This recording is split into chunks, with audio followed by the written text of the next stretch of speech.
High, আজকে আমি চলে আসলাম তোমাদের সঙ্গীতা বোন। তোমরা কেমন আছো? জানি অনেকেই ভালো আছো। অনেকদিন পরে আবার এইভাবে একটা ভিডিও করছি। জানো আমি এখন কোথায় আছি? আমি কিন্তু আছি আজকে আমাদের হাটে, যেখানে হাট বসেছে, ঈদের হাট। এই হলো আমার বাবা। আমরা ওখানে, তোমরা সবাই জানো আমাদের দোকান আছে, তো দোকান থেকে সব মাল নিয়ে আমরা এখন এসেছি হাটে বেচার জন্য। তো ভিড়টা তোমরা শুধু একটু দেখো।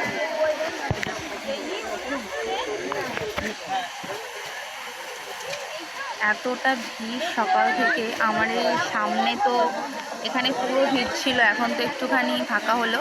তো ভাবলাম তোমাদের সাথে একটু আপডেট দিই। সামনেই তো ঈদ, তোমরা কে কেমন ড্রেস কিনলে আমাকে অবশ্যই কিন্তু বলো। আর ঈদে খুব খুব ভালো করে ঘুরে বেড়াও তোমরা।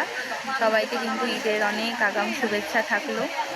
আর আমিও আজকে কিন্তু বাবার সাথে পুরো বেচাকেনা করছি।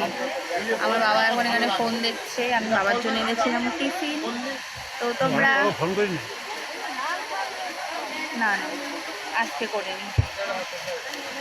তো তোমরা সবাই ভালোভাবে ঘোরো, ঈদের অনেক অনেক শপিং করো। আমিও করব পুজোতে, বা সামনে পয়লা বৈশাখের শপিং করব। আর বাবার দোকানে অনেক নাইটি আছে, একটা নিয়ে নিলেই হয়ে যাবে। মানে অনেক জামা কাপড় আছে। তোমরা সবাই তো জানো, আমার যারা আমার রেগুলার ভিডিও দেখো তারা তো জানো আমাদের দোকান আছে বাজারে। তো ঈদের, শুধু ঈদের শপিংয়ের জন্য মানে আমরা এখানে একটা মার্কেটে এসেছি, বসেছি। তো ঠিক আছে, সবাই ভালো থাকবে, এইভাবে আমার পাশে থাকবে, সাপোর্ট করবে। টাটা, সবাই খুব ভালো থেকো, হ্যাপি থেকো।